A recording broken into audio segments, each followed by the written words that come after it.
So first thing you're going to need is desiccated coconut, so I'm going to take this, as well as a mug and a spoon to measure. How much coconut you use really depends on your personal preference. My mum, for example, she likes to have about 4 cups of coconut and then 8 cups of water, so double the amount of coconut that you use. I prefer to use about a fourth. I like my coconut water extremely watery, so it all depends on what you prefer personally.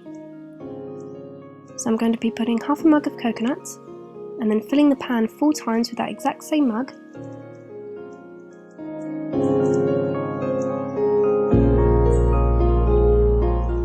If I just want it to simmer for a little bit, I'll put it on the heating number 2, but if I want it to get a move on a little, I'll put it on 3. And we're just going to leave the water till it's simmering, not boiling. You don't want it to boil because it won't taste very good at all. And while that's boiling, we're going to take a sieve, also a pot, and a muslin cloth to drain the coconut later. Once the water is lightly simmering, I'm just going to mix it together a little bit and add a tiny little bit more coconut, just because at this point I like to decide whether I want the coconut water to be a little more coconutty or a little more watery. Mix it together.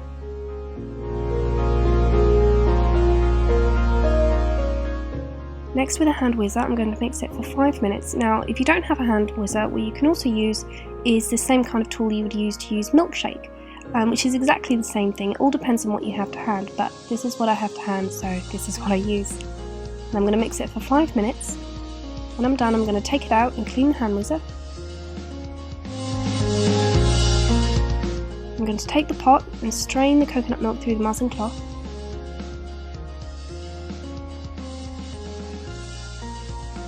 Take the 4 corners and hold them together, lifting them out. And then with some metal tongs, because this is going to be very hot, don't try and do it with your fingers. You just want to squeeze out the remaining coconut milk.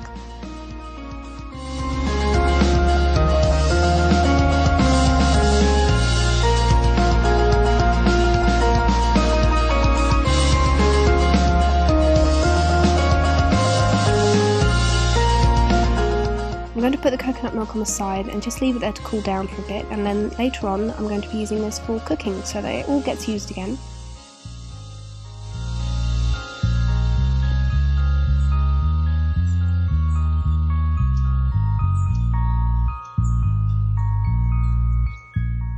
Rinse out the muslin cloth and then just leave it on the side to dry, and we can use it again later.